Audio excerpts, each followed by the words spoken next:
Oi, pessoal. Seja bem-vindo à nossa terceira aula do curso Criando Backends com FastAPI. Nessa aula, a gente vai ver que o servidor pode fornecer dois tipos de conteúdo. Primeiro, os conteúdos dinâmicos, que é como esse conteúdo que a gente fez aqui. Veja, na aula passada, a gente retornou um Hello World, que, embora não tenha feito nada, eu poderia ter colocado todo um código Python aqui no meio que calculasse ou gerasse essa página para a gente. O segundo tipo de conteúdo que a gente pode fornecer, que a gente vai ver nessa aula, é o conteúdo estático. O conteúdo estático é aquelas páginas HTML, conteúdo CSS, scripts JavaScript que você tenha feito e que ele não vai mudar, né? Ele vai ser fornecido daquele jeito que ele é. Então, imagens, conteúdos desse tipo que sempre estão ali fixos no servidor, são os conteúdos estáticos. Imagina, né, se a FastAPI fosse obrigar a gente a programar toda uma função em Python toda vez que a gente quisesse fornecer um simples conteúdo estático. Então, para facilitar esse trabalho, a FastAPI já incluiu toda uma estrutura para lidar com esse tipo de conteúdo. Então, vamos lá. Para a gente criar uma pasta para o nosso conteúdo estático, a gente vai usar um comandinho diferente aqui do app. A gente vai escrever app.mount. Esse comando mount ele vai preparar toda uma estrutura de diretórios, não só uma rota. Então, tudo que tiver dentro da pasta static vai ser colocado, disponibilizado para a gente. A gente escolhe o caminho, né? Então, vamos botar aqui, por exemplo, /s do conteúdo estático. Aí, aqui no segundo parâmetro, a gente coloca a classe que vai gerenciar isso. Essa classe é chamada static files, tá? Então, a gente vai colocar aqui, ó, static files. Veja que ele sublinhou, vamos dar um import. E aí vem uma coisa estranha. Por que ele importou desse pacote chamado Starlet? A gente nunca instalou um pacote chamado Starlet, né? A gente só instalou a FastAPI.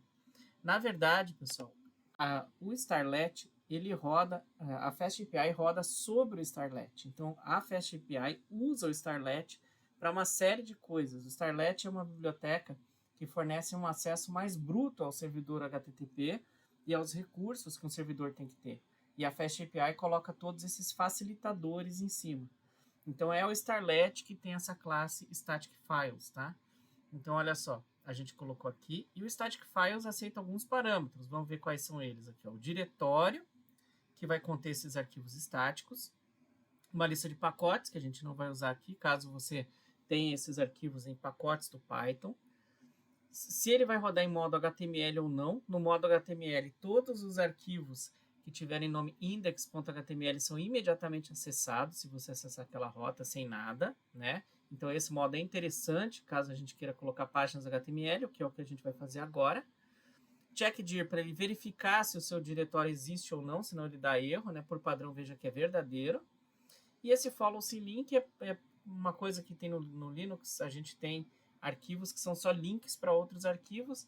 Se você colocar isso aqui como verdadeiro, esses links podem ser usados para arquivos, por exemplo, fora da pasta, né?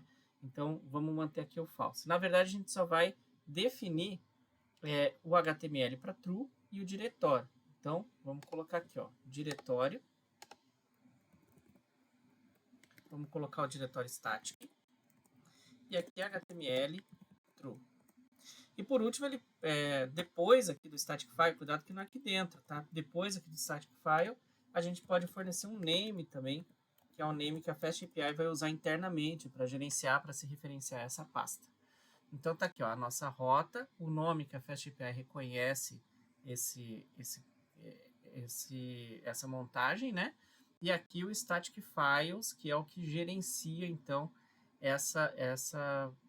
esse conteúdo estático, tá?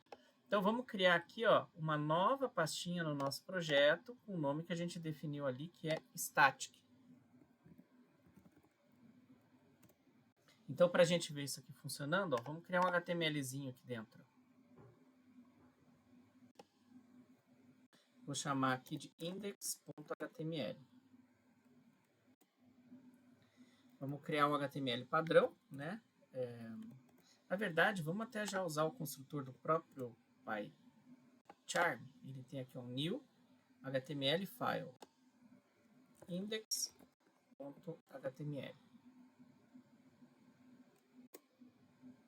E aí ele já colocou para nós aqui, né, o doctype, o HTML definindo a linguagem para inglês, mas o mais importante, ele colocou isso aqui, né? Essa linha garante que a gente não vai ter problemas lá com a acentuação nos nossos textos, né?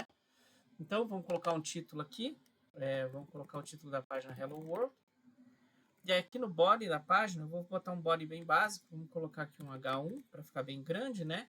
E o Hello World tradicional, para a gente ver essa página funcionando. Veja, é uma página comum, né? A gente poderia ter aqui links para CSS, a gente poderia colocar uma imagem, a gente poderia fazer qualquer coisa que a gente já fez lá nas aulas de HTML, ou que você já fez em HTMLs, dentro dessa página. É um conteúdo 100% estático, né? Essa página vai ser fornecida assim desse jeito, tá? Então, temos aqui a nossa página estática, já temos configurado aqui o nosso Fast API, né? Então, vamos rodar esse conteúdo. Olha lá. Então, eu vou rodar aqui o nosso servidor, lembrando o comando vcorn app -apdir.source. Rodei. E vamos acessar ele no navegador. Ó, cliquei aqui. Pô, escreveu aquele Hello World. Por quê? Porque esse Hello World, que não tem endereço nenhum, está retornando o conteúdo dessa rota, ó, sem endereço nenhum. O nosso estático é na rota /s. Então, vamos rodar aqui no /s. Ó. E aí? Ele, como a gente não escreveu nada, ele acessou o index.html, tá? Então, isso foi automático porque a gente colocou aquele modo HTML true. Se eu colocar aqui index.html, também não tem problema. Ele vai acessar a mesma página. Beleza? Então, dessa forma, a gente consegue disponibilizar praticamente qualquer tipo de conteúdo estático que a gente quiser. HTML, CSS, imagens, né? Essa vai ser a página que o nosso servidor vai usar para disponibilizar esse tipo de conteúdo. É bem importante você saber disso, porque mesmo páginas dinâmicas, muitas vezes referenciam conteúdos estáticos. Então, por exemplo, eu faço lá uma página de cadastro. Muitas vezes o usuário vai mandar a foto dele, ou vai escolher entre fotos pré-definidas do teu servidor, aqueles avatarzinhos coloridos.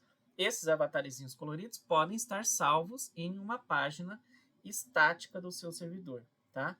Então, é uma forma fácil de disponibilizar arquivos públicos no seu servidor, usar essas pastas estáticas. Gostou? Então, na aula que vem, a gente vai explorar alguns recursos adicionais para a gente criar pastas dinâmicas, sem ter que escrever todo o código-fonte para isso. Para o vídeo de hoje é só. Até lá!